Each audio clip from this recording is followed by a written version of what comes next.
So I've only got about 2.5 hours till sunset, which is not a lot of time to find a campsite and then get a shelter constructed, drop a tree for the Siberian fire, get that all bucked up. There's a lot of stuff to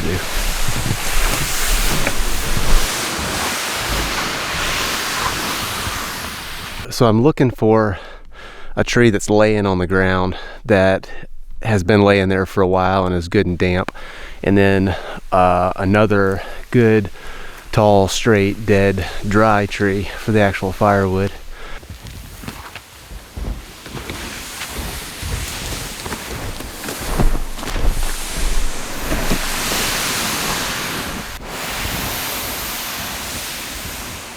So the idea here is to find a base log that's damp, that's going to burn very slowly, and then add your fire logs to the top, largest in the middle, and radiating out like spokes from a wheel, and eventually build your fire in front to ignite those logs and get them burning. So this log right here is exactly what I'm looking for. And then there's several dead fir trees just right here. So I can use this as my base log, drop and buck some of these up, and use those for the actual fire logs. So what I did not bring is a snow shovel. That was a major oversight. Oh well, I'll just have to kick everything out of the way.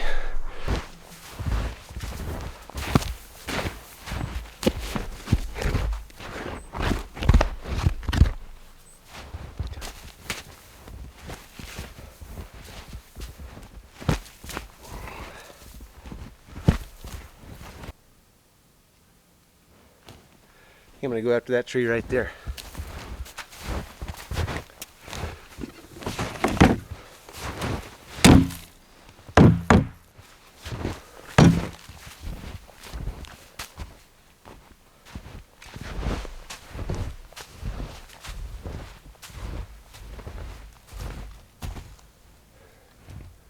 That was bigger than I want to mess with right now.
So I was tracking a deer and found where it pawed out some old chanterelles, which are actually really good. They're just frozen.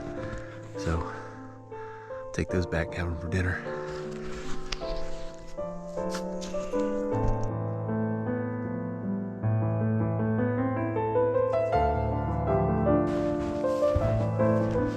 So this is a grouse track. You can see where he came down out of the tree and landed and then walked away. And then there's snowshoe tracks right here beside it. So these are the hind feet, these are the front feet.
There's a grouse right there.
Starting to cool off.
So I see where I've messed up again on this fire. This log that I chose for my base log is not sitting right on the ground. Now that the snow has melted out, there's a gap underneath it, which we'll see how that plays out. It's supposed to be laying right on the ground so the fire can't get up underneath it. I think it'll still work all right.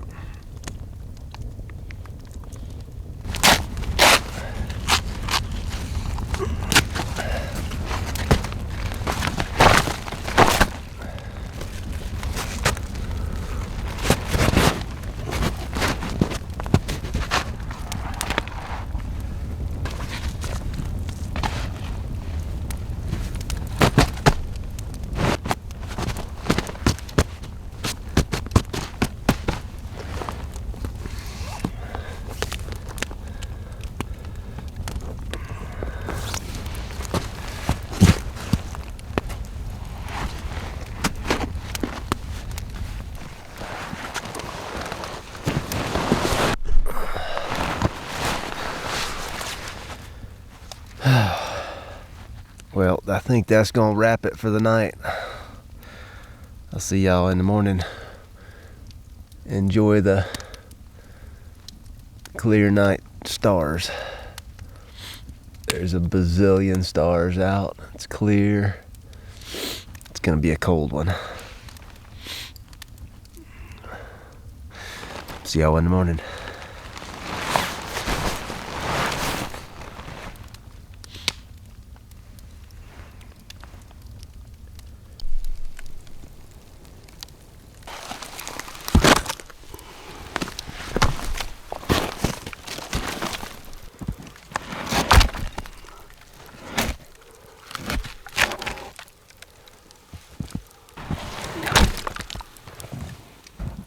So it's about 12:30.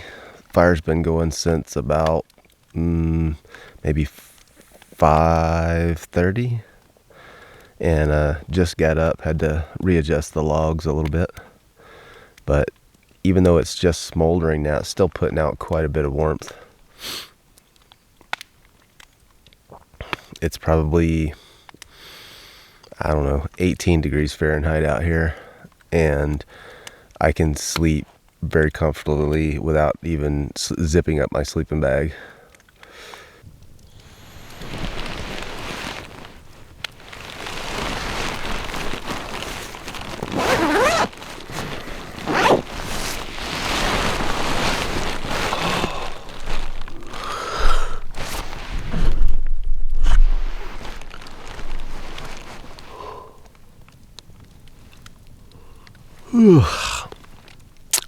I survived. So I'm really impressed with the way this fire did. Even though it wasn't built 100% right, it still burned all night long and provided heat all night long. I had to get up once around midnight or 1 a.m. and then I just got up here maybe an hour ago, and it's probably almost 8 o'clock right now. So really a kind of a low maintenance type of a deal. Yeah, I mean, especially if you got it stuck out here without a sleeping bag or something, this would be a great fire to know. So this fire has been going for right about 15 hours, and it just burnt through. The log just fell through. I think I'm gonna make some coffee. My boots are frozen.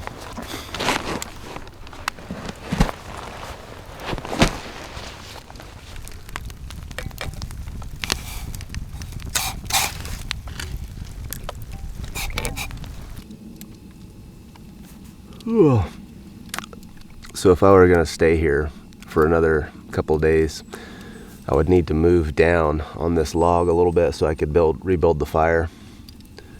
And then I would build a reflector behind me, a little lean-to try to trap some of this heat. And if it got snow, if we get snow, keep the snow off of me. I mainly just wanted to come out here and build one of these fires and see how it did all night, and it did quite well.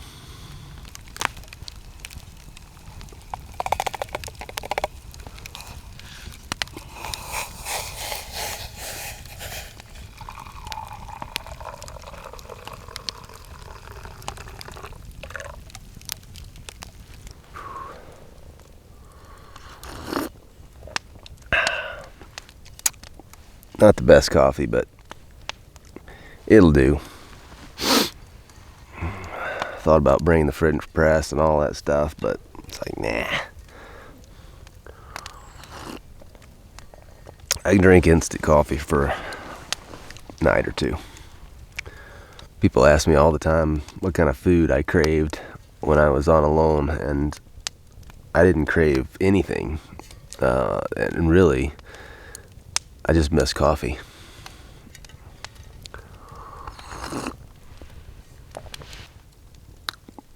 Cheers.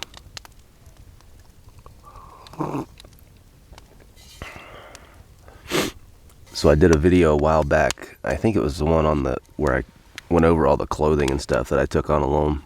But I was talking about wanting to find a merino schmog, and I found one. I actually had a lot of suggestions from you guys, so thanks for that. I think this one is North by North. Yeah, it's like it's just a big merino wool scarf thing. But I like them because they have all sorts of uses. You can use it as a foraging bag, or of course a schmog or a scarf, but the uses don't just end there.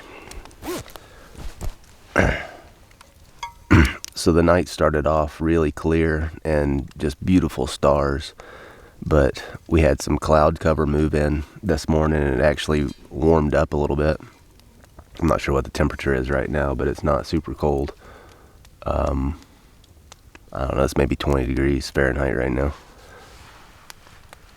But it probably got down to maybe 15 last night. But being here next to this fire, burning all night long, it would have been uncomfortable and miserable without a sleeping bag, but you definitely could make it. You'd make it for a night, and then you'd be hunting up a warmer place. So for breakfast, I brought some homemade sausage that we just linked up here a couple weeks ago.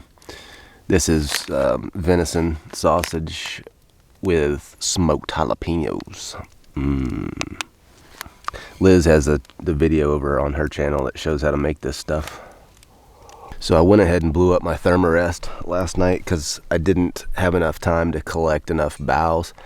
I've only got maybe 4 inches of compressed boughs here, and to sleep on top of snow without any other insulation or anything like that, you need, I'd say, at least a foot.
Now I just need some Liz's homemade sourdough rolls. Put that on. Mm-mm-mm.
So this was the first time that I had ever tried the Siberian fire lay.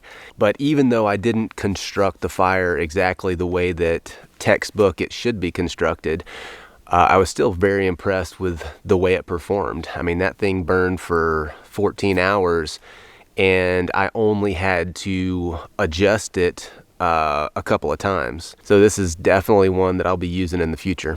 I hope you guys enjoyed it, and we'll see y'all next time.